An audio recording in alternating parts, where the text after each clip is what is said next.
بزرگوں، دوستو،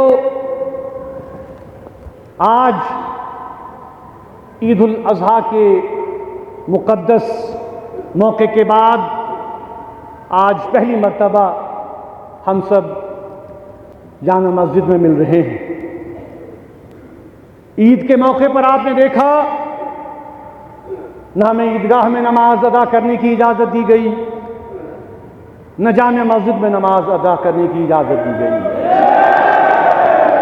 مجھے گھر پہ نظر بند کر دیا گیا، دونوں مقامات کو مقفل اور لاک کر دیا گیا۔ پچھلے 7 سالوں سے حکمرانوں کے اس رویے سے کشمیری عوام کے بنیادی مذہبی حقوق، یعنی جو ہماری عبادت کرنے کا حق ہے، اس حق سے بھی ہمیں محروم رکھا جا رہا ہے۔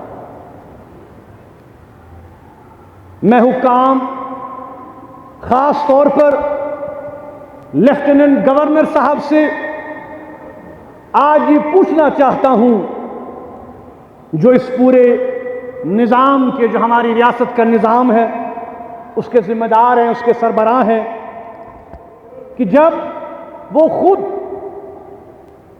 لوگوں کو، مسلمانان جموں کشمیر کو عید کی مبارکباد پیش کرتے ہیں اور بڑے عقیدت سے عید اور اسلام کی بات کرتے ہیں، اسلام پر سمپوزیم و صوفیزم پر اتنے سارے سمپوزیموں کا، سیمیناروں کا اہتمام کرتے ہیں، تو پھر کشمیری مسلمانوں کو نماز عید کی ادائیگی سے کیوں روکا جا رہا ہے؟ اس کی وجہ کیا ہے؟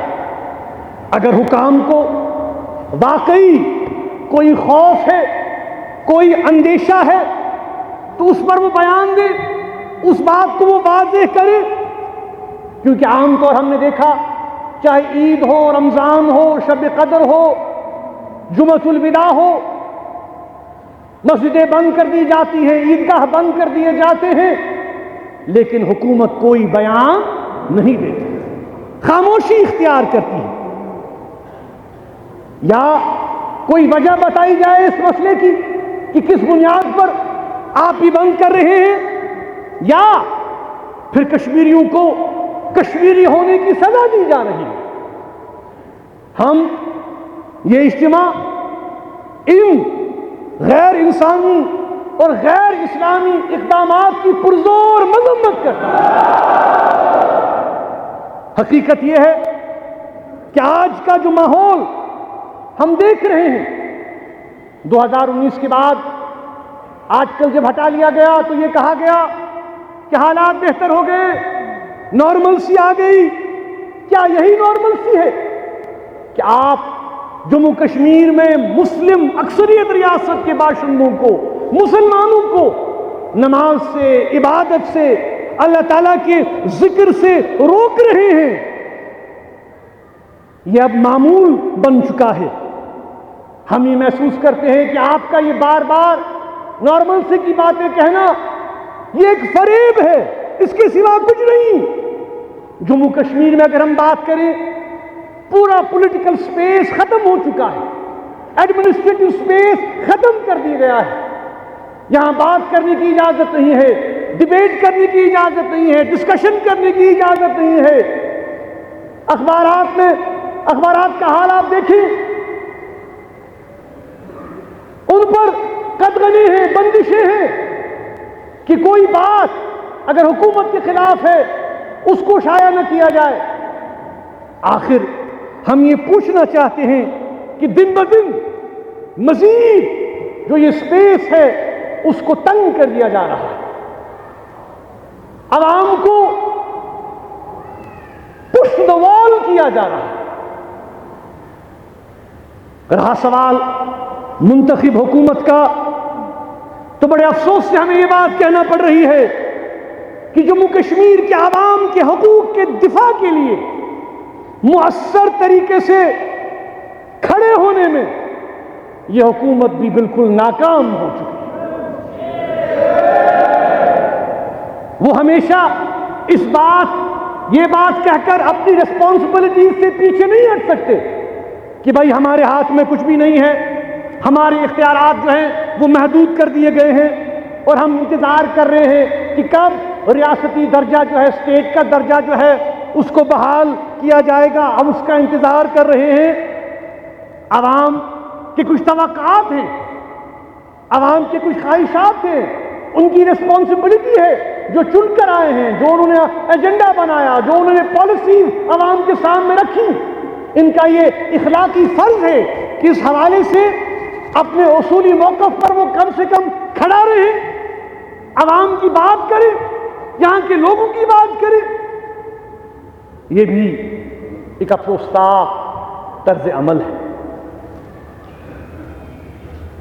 دوسری بات جو میں کہنا چاہتا ہوں کہ آج صبح ایک اور جو تکلیف دہ خبر ہم نے میڈیا کے ذریعے سنی، وہ یہ کہ اسرائیل نے ایران پر بمباری کر دی، جس سے متعدد شہری بشمول خواتین اور بچے بھی نیوز رپورٹس کے مطابق مارے گئے ہیں۔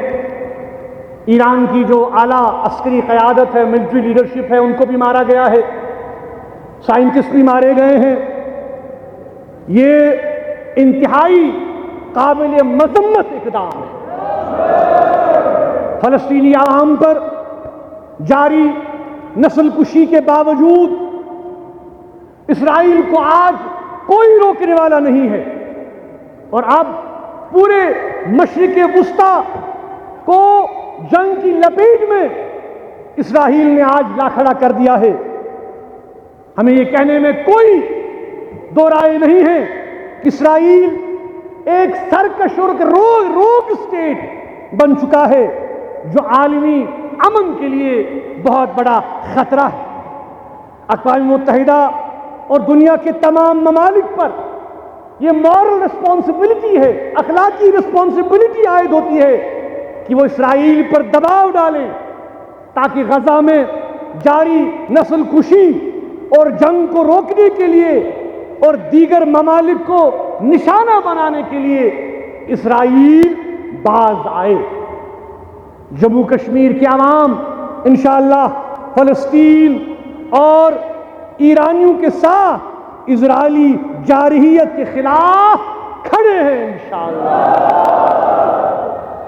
اس کے ساتھ ساتھ میں کل جو آپ نے سنا ہوگا، ہم نے دیکھا بھی میڈیا میں، جو بہت ہی افسوسناک سانحہ احمد آباد میں پیش آیا، ایئر انڈیا کی فلائٹ میں تقریباً 250 افراد جو ہے وہ اس حادثے میں، اس ایئر کریش میں مارے گئے۔ ہم ان غمزدہ فیملیز کے ساتھ اظہار یکجہتی کرتے ہیں اور اللہ تعالیٰ سے ان کے لیے صبر کی دعا کرتے ہیں، اور جو زخمی ہیں ان کے لیے صحت یابی کی دعا کرتے ہیں۔